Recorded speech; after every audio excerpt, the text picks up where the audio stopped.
If you were to beat Dark Souls 3 while only using equipment from Dark Souls 2, where would you even start? Well, luckily for you, 2 of the 10 starter classes already have some Dark Souls 2 equipment, so the challenge can start as soon as you set foot in the tutorial area. Of course, the only equipment you can use is a shield, unless you're crazy enough to use the chime as a melee weapon, but that won't hold you back too much when you're just starting out. So our choices are Herald or Cleric. I chose the Herald because I liked the stat distribution better, and because I have no choice when I'm playing as short-haired Shanalot. Before we go any further, let's explain the rules of the challenge. I can only use equipment from Dark Souls 2, however, it must have originated in Dark Souls 2. So I can't use Dark Souls 1 weapons that appeared in Dark Souls 2. This includes weapons, ammo, spells, armor, rings, and most consumables. I will make exceptions for a few consumables, such as Estus flasks, soul items, and homeward bones. Everything else, including embers, is not allowed unless under special circumstances. Obviously, key items don't count for this, and upgrade materials are also allowed, but infusions are not. I'll explain why in a second. I am allowed to use Pale Tongues to respec with Rosaria, though this is just a personal exception I've made to try out more builds. Using Rosaria is not necessary at all for this playthrough. Going back to embers, this restriction might be a little too harsh. In reality, this is just an extra rule I tacked on to give myself more of a challenge and a sense of scarcity with embers. Basically, embers gained after defeating bosses are allowed, but consumable embers are not allowed unless I have no other way of triggering an invasion to get a weapon for the run, but I must immediately get rid of it afterwards. Next, what can count as Dark Souls 2 equipment? Well, any returning item from Dark Souls 2 that is mostly unchanged is allowed. For example, I mentioned that infusions were not allowed in this run, and this is why.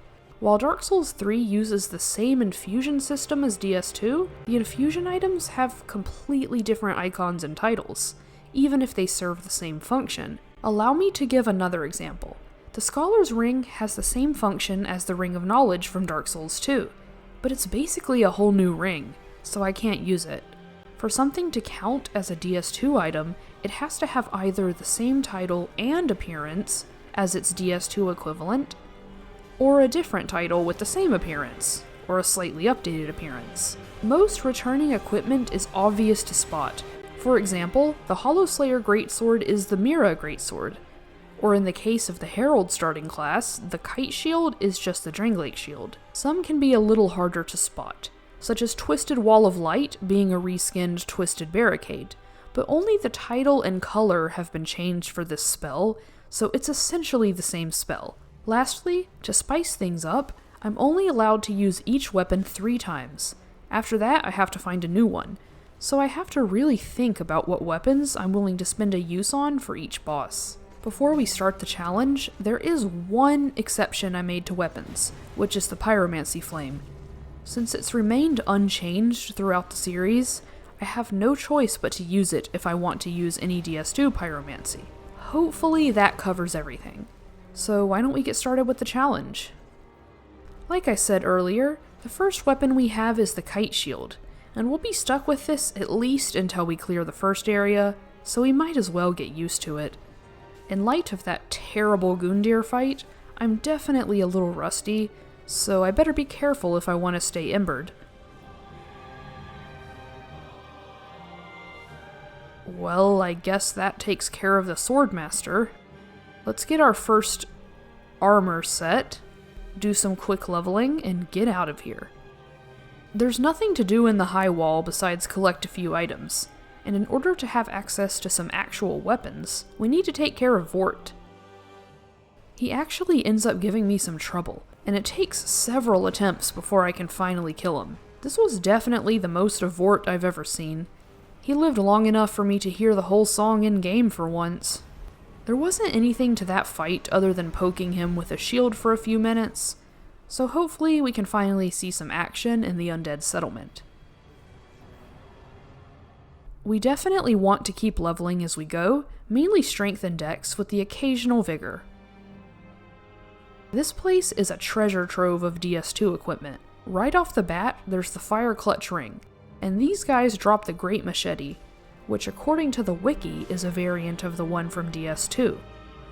But the moveset and appearance feel too different to me, so I'm gonna have to override that one. After making peace with our friend, we can pick up the Mortician's Ashes, which gives us access to the sewer graveyard, where we can claim our first real weapon, and a loincloth to go with our rags. The Red-Hilted Halberd is Dark Souls 3's version of the Dark Souls 2 halberd, which is different than the DS1 halberd, which also happens to be in this game. Once we help Siegward out with the Demon of Hatred, we have a few more items to claim before moving on towards the boss. There's Flynn's Ring and the Mira set, two things I make a lot of use of in this playthrough. We could put on the Mira set right now, just to have some real armor, but for now I'm gonna stick with the rags to get more use out of Flynn's Ring. Now we should be ready to challenge the Curse-Rotted Greatwood. We'll do a few pops around its legs, and a final pop in the middle to do as much damage as possible before phase 2. And of course I die to the Curse-Rotted Greatwood because that's what I do best. It isn't a big deal though, a small amount of patience goes a long way, and the transposing kiln is ours. The Greatwood itself will give us the Hollow Slayer Greatsword with its soul, which is a perfect DS2 weapon to start us off in the early game.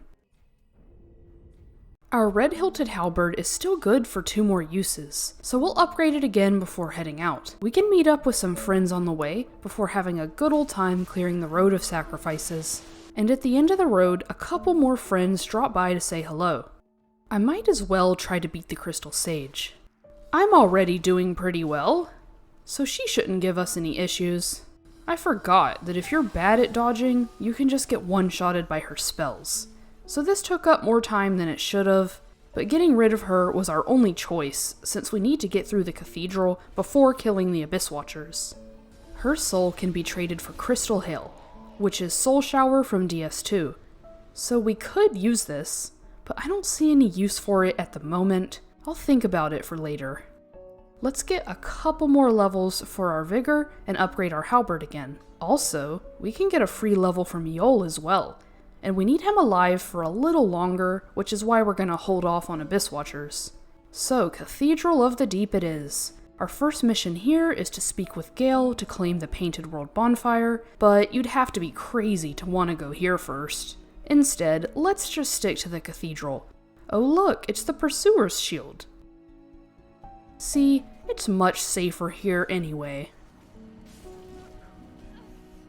You can head down to this little stream to get the Saint Tree Bellvine, as well as the most disgusting status effect in the game. From there, I took care of the first giant, and decided to take out the Mimic for the Deep Braille Tome. Whoa, wait a second. The Symbol of Avarice. On my first Mimic kill. That's just evil. Hey, we'll be fine without it, right? Anyways, we're gonna roll around in some dubious goop to pick up the pieces of the Drang set, aka the Llewellyn set. Now that the giants are out of the way, let's humor Patches and let him have his Oblivion dialogue.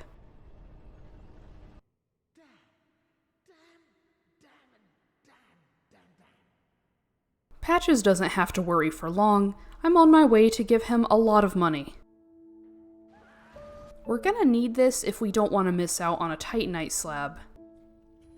As you're well aware, I've had plenty of time to die, so Yol can give out a few more levels before we go to the Deacons. The R2 attack is really fun if you just want to cut through some clergymen. I had some embarrassing mishaps during this fight, but I was practically begging myself not to die to this to save myself from more shame. And I guess it worked. I decided to buy some lightning urns just in case there comes a time for them, and since we can't use the halberd anymore, I get a Titanite scale to get the Hollow Slayer Greatsword to +1. I'm gonna hold off on leveling until Yol's quest is done, and use the rest of the souls to buy the tower key for the Firekeeper's soul. For now, I might as well clear out the keep and complete the Ragged set while I'm at it. Sadly, the DS3 version doesn't raise your item discovery. Extinguishing the flames doesn't take too long, and with the path to Abyss Watchers opened, We can backtrack to give our Onion Knight his armor before we forget. This hacker somehow sidesteps out of my backstab, effectively sucking the life out of me. But on the bright side, now that we're all shriveled up, Yol finally gives us another level, and I also buy Soul Greatsword from him. I've got a few more souls to get rid of, so I get Tears of Denial for our collection as well. But after that, there's nothing left to stall us from the Abyss Watchers, our first boss fight with the Hollowslayer Greatsword. Abyss Watchers tends to be a roadblock for me, so this should be a good way to force me to be a little more careful, seeing as we've died to almost everything at this point. Backstabs are gonna be our saving grace, but aside from that, I was very impressed at the damage output. Keeping up the pace with the backstabs can get the first phase nearly done in about 10 seconds. And we'll have some help from a friend to take care of phase 1.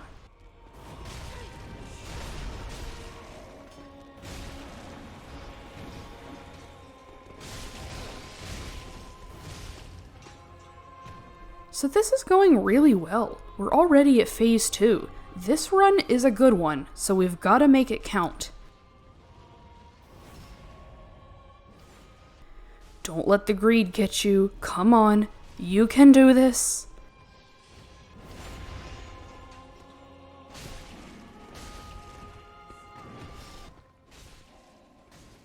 That was lucky. I should be dead. I should really be dead. The greed! I really am just about to throw this, aren't I? Maybe Patches was right. I am a greedy guts. Did I just first try that? Really? What? So let me get this straight. I died to Crystal Sage. Hell, I died to Curse-Rotted Greatwood, but I first tried Abyss Watchers? Okay, I know that's not what was practiced here, but it probably would have been good to dial down on that greed, even if I lucked out in the end. I think this is just one of those fights where you have bad memories from your first playthrough that gives you an irrational fear. But once you try it again, it's easier than you remembered. Or maybe all it takes is a decent weapon. I don't know. Now the First Lord has been offered, and with Yol's quest completed, Yuria takes his place. Unfortunately, we're gonna have to kill her. Sorry, lady, I need that Dark Drift for something. The rest of our soul stash is going towards unogofication. It might be a waste of souls, but I didn't spend all that time making Shanalot for nothing. In the end, I decided to buy Crystal Hail, cause you never know what you might want to use later on. After using a few soul items, I decided to do some leveling. This time I got some faith with lightning urns in mind. The Catacombs of Carthus don't have any equipment for us in the first part of it, so it's best to just watch the chaos unfold before dropping down to the Smouldering Lake. Once again, we're gonna need to take care of the local demon. The first thing I do is aggro this mimic to hopefully whittle it down. While those two are busy duking it out, I assemble the rest of my troops and go back to claim the Black Blade from my fallen soldier. Okay, game, I get it! I can't use the Symbol of Avarice! Ha ha ha! Look at us all laughing! You can stop giving it to me! To my surprise, the skeletons could hold their own in this fight since they kept reviving. Hey, good work team, I couldn't have done it without you. Our escapades have awarded us lots of souls, so let's spend those before returning to take care of Horus. He drops the Llewellyn shield, which is pretty cool, I guess. We'll relay the, good news to Henri, and now that this is out of the way, we can challenge Wolnir. I wasn't going to waste a good weapon on this, so we're back to the kite shield. This shouldn't be too bad, it's a gimmick fight anyway, but this shield might complicate things a little. Okay, fine, I admit it, that was just me being bad. I won't even try to throw the shield under the bus for that one.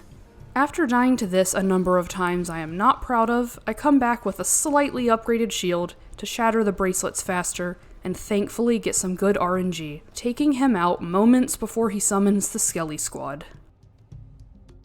Here you see me make a grave mistake when I was not thinking, thus missing out on my chances of using Black Serpent, which I do regret later on, but in the grand scheme of things, we can live without it. We're still embered from the Wolnir fight, so we've got to use it wisely. If we go back down to the Smouldering Lake, we can see the summon sign of Great Swamp Cuculus. And if I could be allowed to explain for 2 seconds without being shot at, we have to summon her for the old Demon King to get a weapon for our run. I don't know how useful it will be, but it's best to get as many weapons as we can, so while I'm not big on summoning for boss fights, it's not a big deal. Cuculus, let's see what you're made of. Looks like someone else got shot by a ballista on the way over here. With her helping us, he has a little more health than usual, but it doesn't really do anything to balance out the fight, especially with her applying Poison Mist very generously. We do have to be careful and make sure she stays alive. I'm pretty sure to get her weapon, she needs to survive the fight. Her life being on the line isn't enough to stop me from making dumb mistakes, but luckily we both came out okay in the end.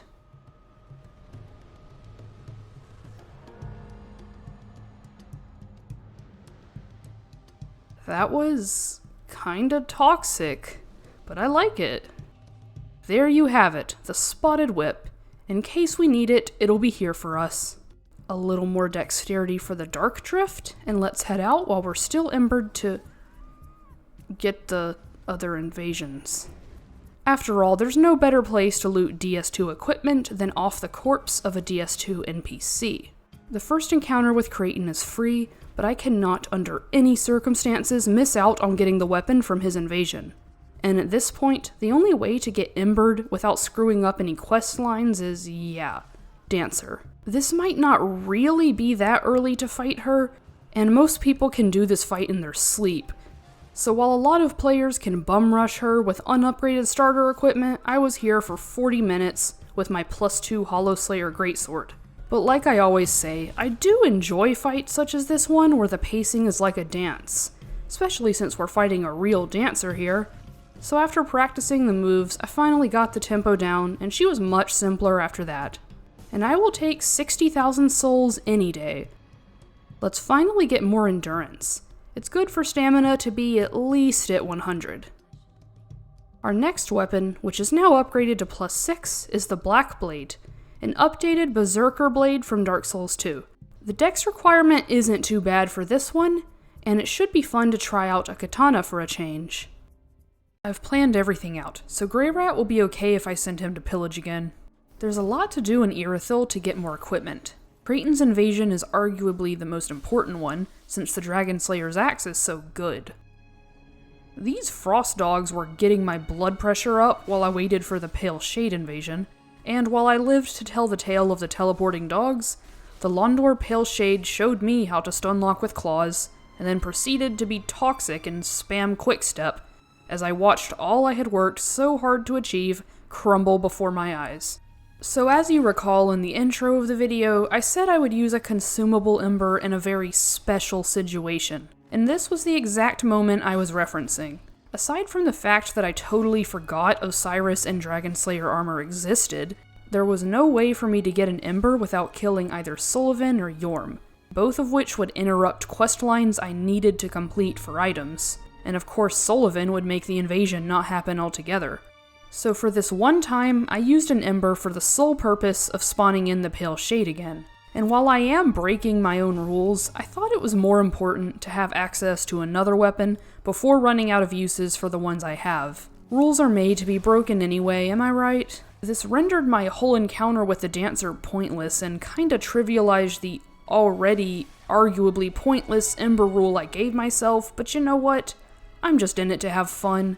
Besides, as punishment for not honoring my self-imposed restriction, I got rid of all the souls I was carrying and threw myself off a cliff. That'll even things out. On an unrelated note, there was still some cleanup to do down in the Smouldering Lake. There's some equipment locked behind Sorig, so I killed him in an honorable 1v1 duel for the Fume Greatsword as well as the Ivory Warrior Ring.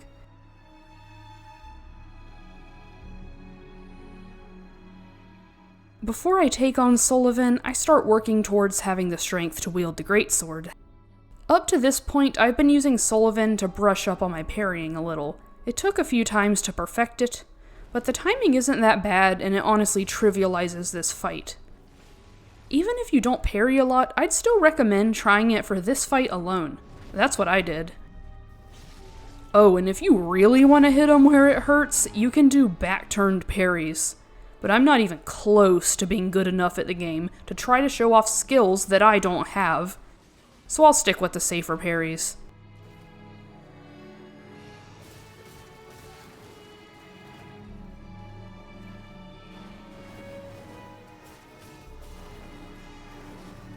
And as you can see, even if you're not that good, you can still learn a few parry timings and get the fight done in a minute.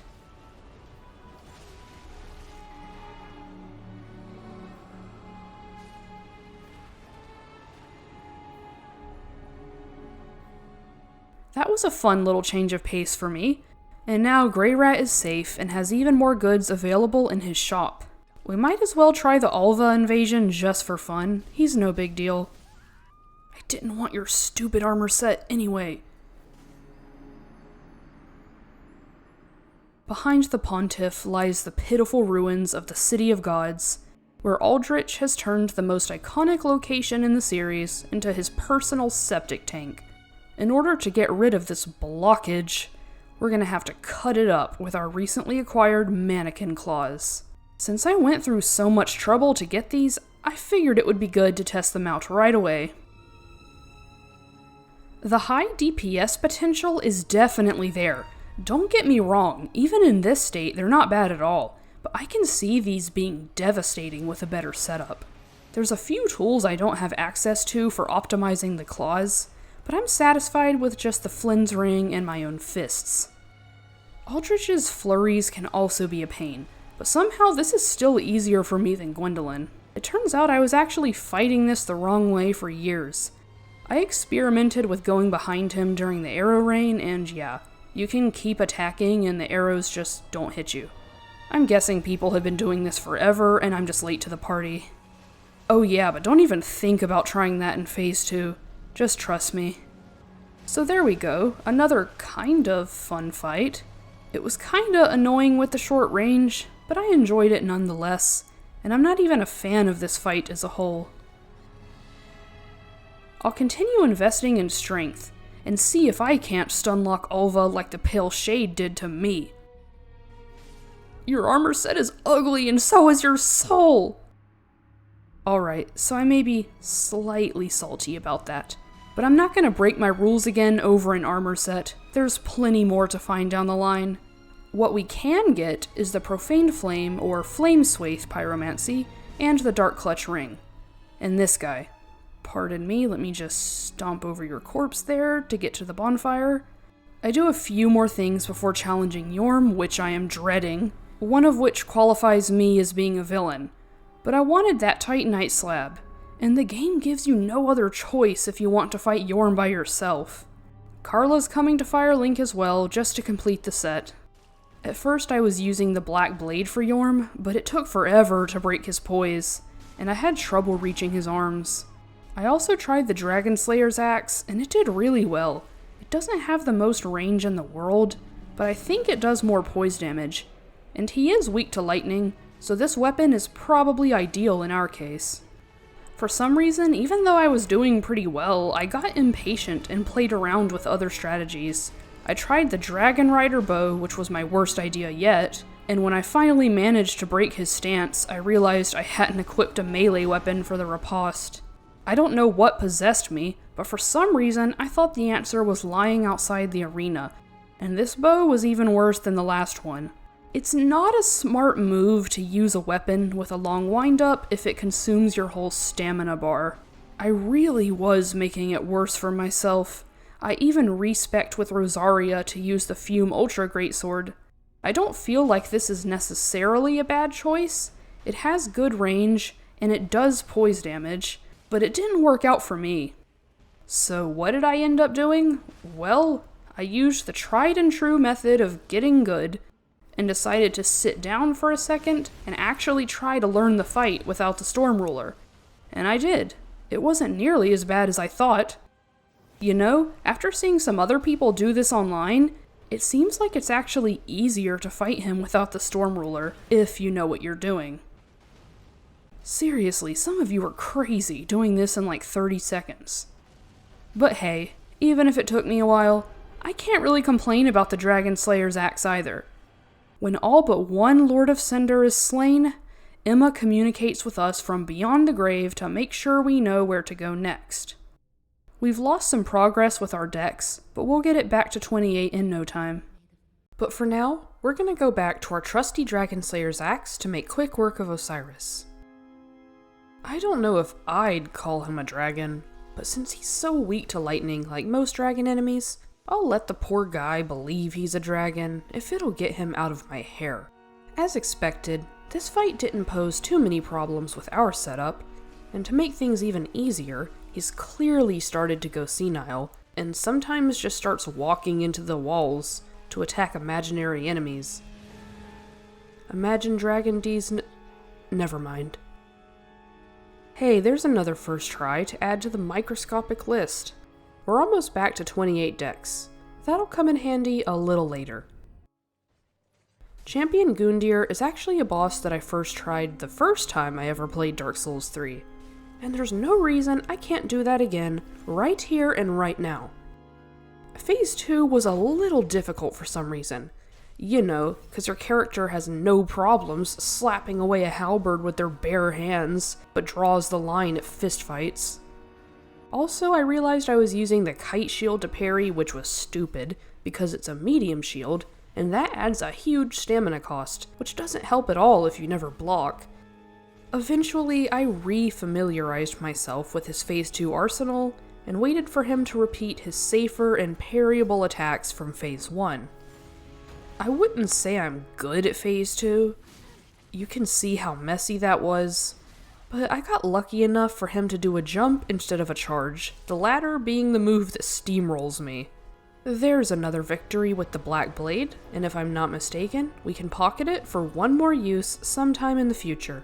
Dexterity is finally back at 28, and I also start working towards 30 Vigor, which is where I'll stop it. The champion's soul can be transposed for the Prisoner's Chain, or the Ring of the Embedded, which might be useful in certain situations, but as much as I get hit, I probably won't be using this one too often. With all that done, our best option is to proceed through Lothric Castle and finish off the main bosses. It would be a waste to not use the Fume Ultra Greatsword after respeccing into Strength, so I upgrade it for the next fight. I also got my intelligence to 10, so we can bring Orbeck over if we want to. This is what I was talking about with the Prisoner's Chain. The Fume Knight's sword is not a bad choice for this fight, but more stamina investment on my part would have been nice. And it doesn't help that our current damage output gives him enough time to bring out the cheating butterflies. Alright, +2 it is. It looks like at this point I had put the Prisoner's Chain back on. I can't imagine why. But at +2, our damage is much more respectable, and we also can get a lot of poise breaks with a large weapon like this one.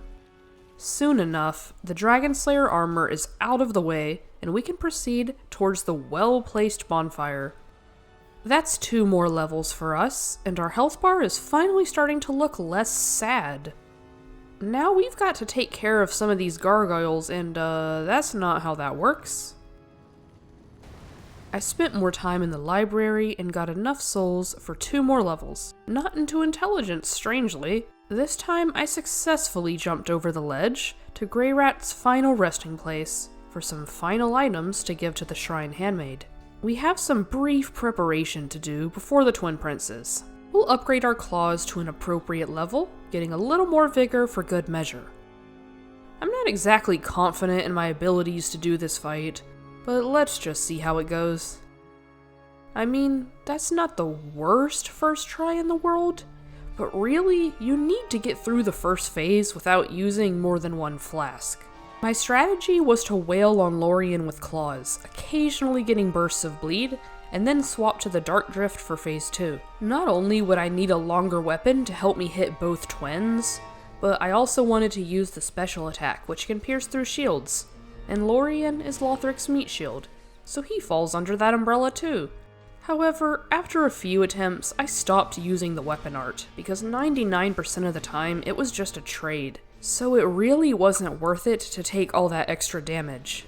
For teleporters like these two, it worked best to stick with the old hug the booty method for a few slashes, and then run out of there until they teleport again.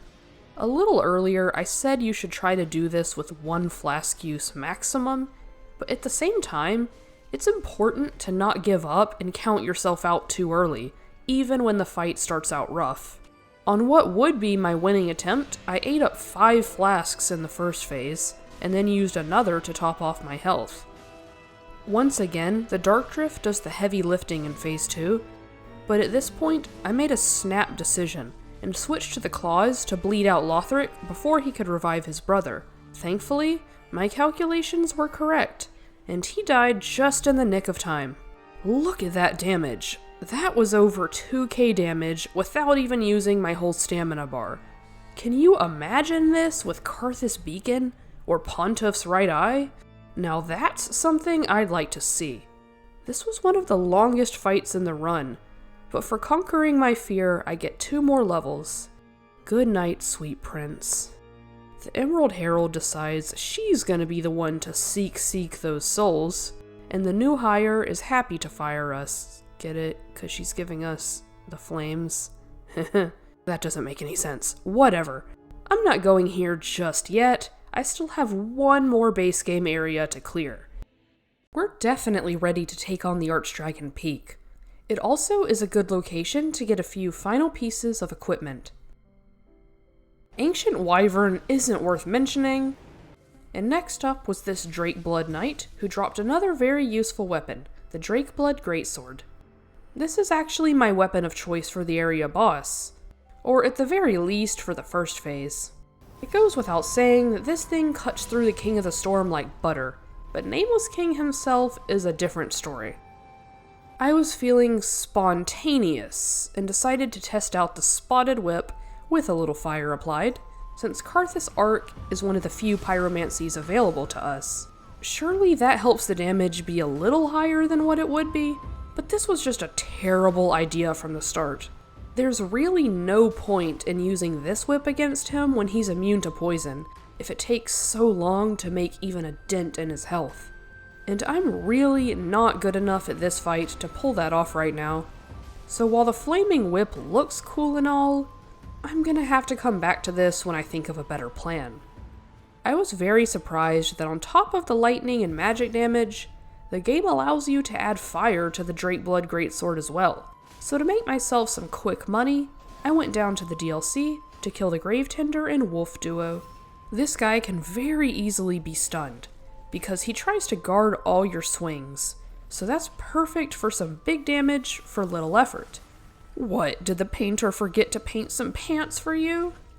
Since this fight is a regular enemy with a health bar, the Spotted Whip doesn't fall too behind damage-wise. Plus, the Great Wolf can easily be poisoned, and if I really wanted to, I could just run around in circles and wait. But there's no need to do that when it's much easier to solve my problem head-on. Any boss that has an attack like this will give you plenty of openings. And that's done, let's move on. It seemed fair to dabble in the next DLC some as well.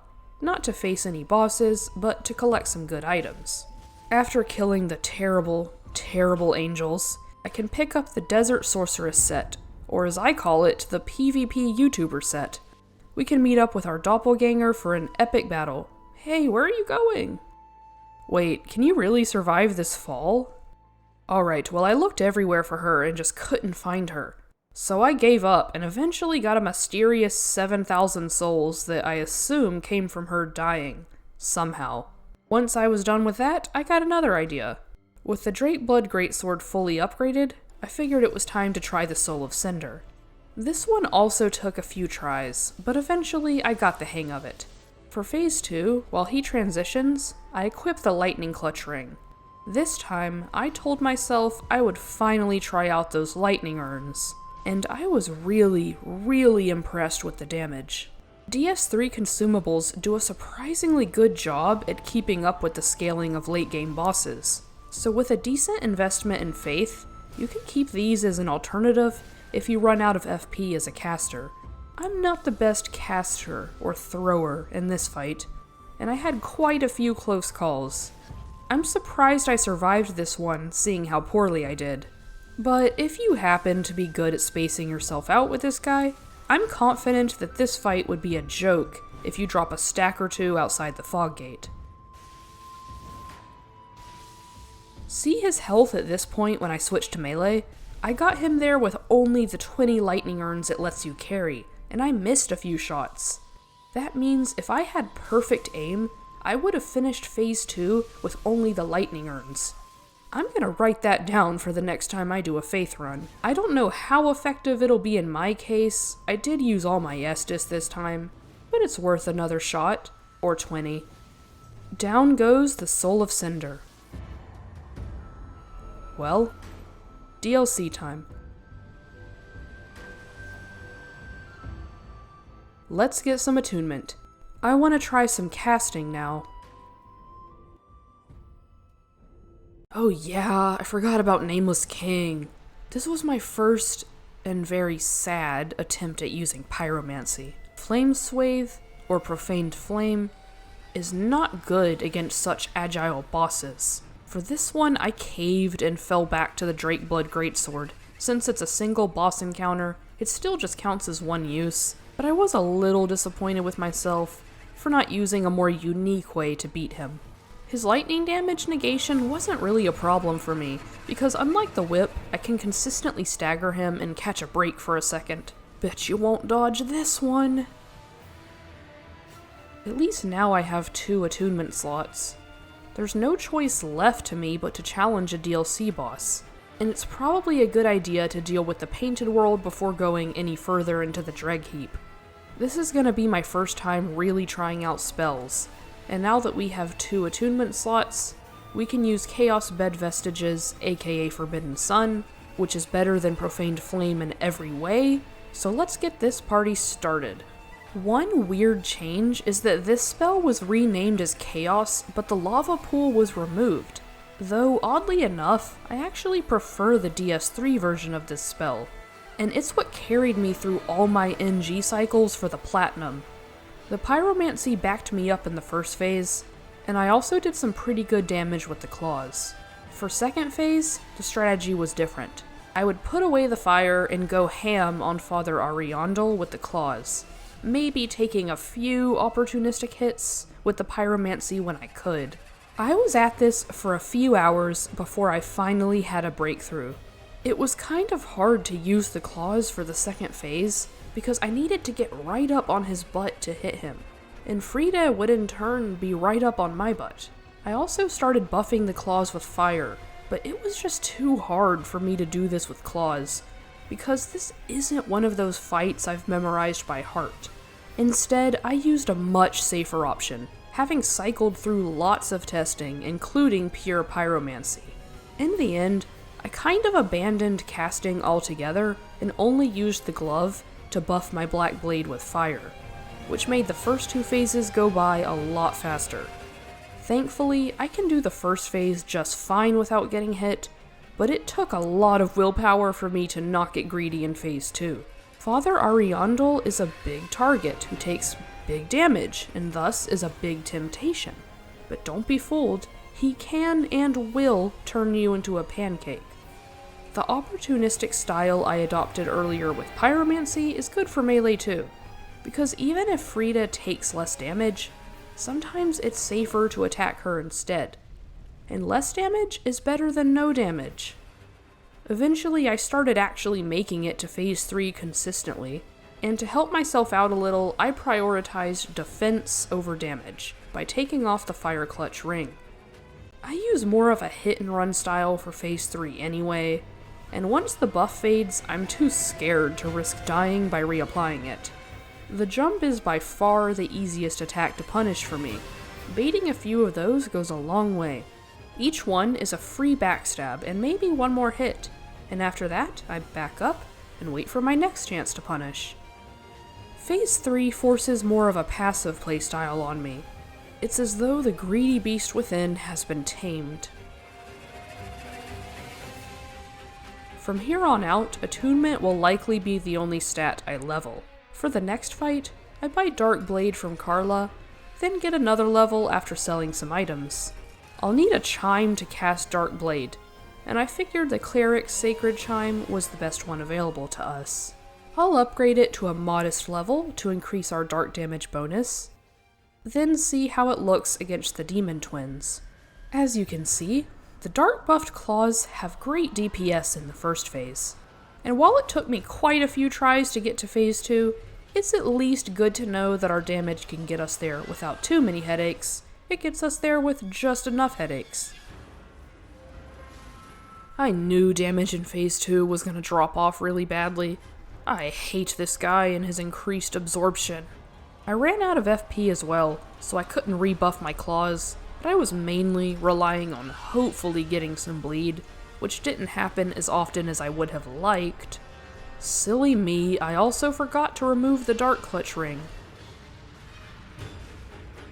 Missing out on a riposte is not fun.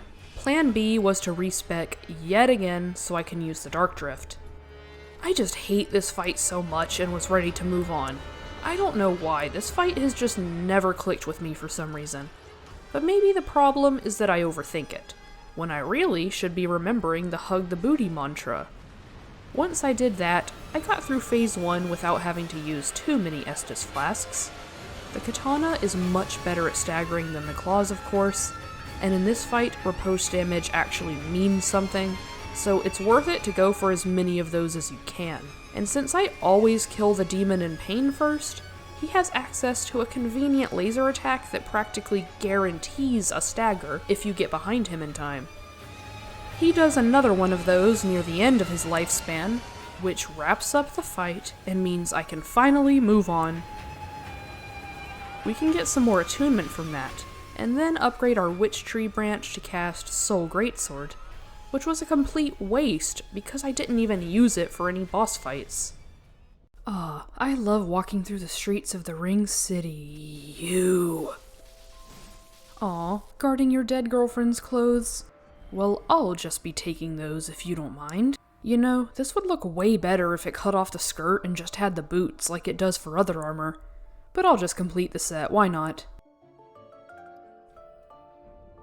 Get out of here. Did my claws just bounce off his buff animation? That can happen? Wow, that was actually an amazing roll catch. I'll give this one to you. I'm not legally required to tell you how many times I died. It was at least less than 10. Pyromancy isn't bad for this, but as with any NPC fight, they are programmed to roll away as soon as you cast, and Halflight in particular also likes to block everything. I switched to the Dark Drift for this as well. The claws just weren't working out for him or his minions. At least Pyromancy finally had a chance to shine in the run, I guess. Man, they just hand out Titanite slabs like candy at this point. And we even have enough souls for 2 more levels. In case you haven't noticed, I've been saving the final use of the Dragon Slayer's axe for a rainy day. And that rainy day is Midir. While he isn't as weak to lightning as some dragons are, it's still very efficient for chipping away at his massive health bar. Being completely honest, I haven't fought Midir or Gael in a few years, so I was slightly nervous about this.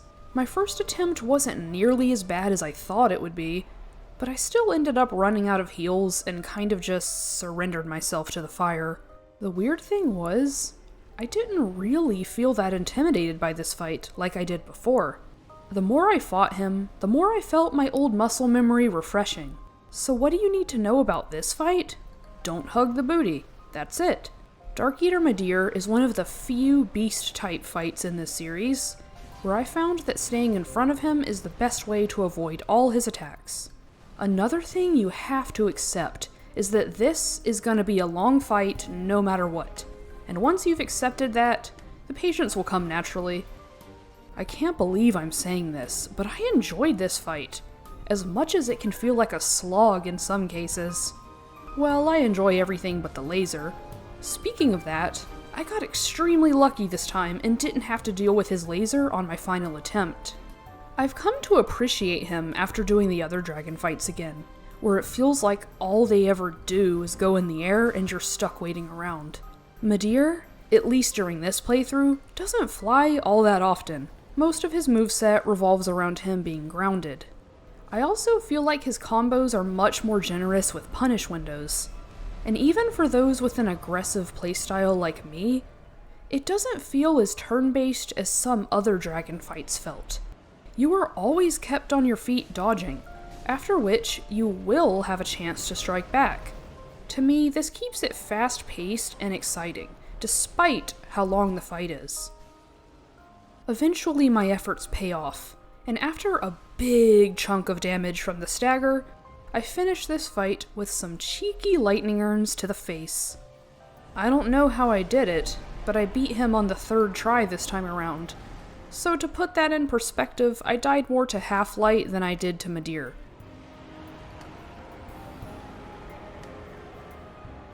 We've got a lot of levels, and another Titanite slab from Shira. The yassified energy emanating from my nails slays the princess, but even here at the end of time, we'll have to slay for one more day. For Gael, we're really gonna commit to pyromancy.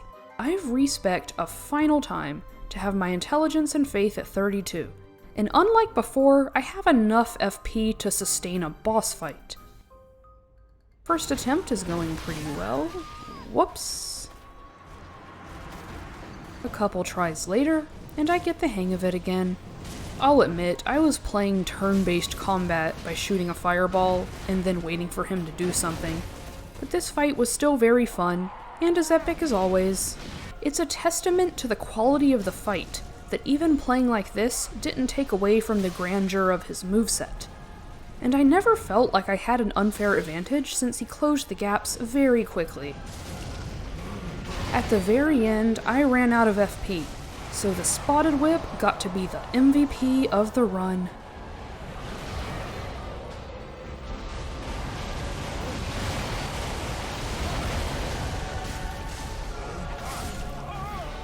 And that was Dark Souls 3 with only Dark Souls 2 equipment. Thank you all for watching. I hope you had fun watching my adventures this time. I had a lot of fun in this playthrough. This was a bit of a lighter challenge. Yet, even small limitations can make for a vastly different experience, as well as a fun weapon showcase if you aren't used to using certain weapons or spells. As always, feel free to give me suggestions for future videos, and look forward to more challenges and themed playthroughs in the future.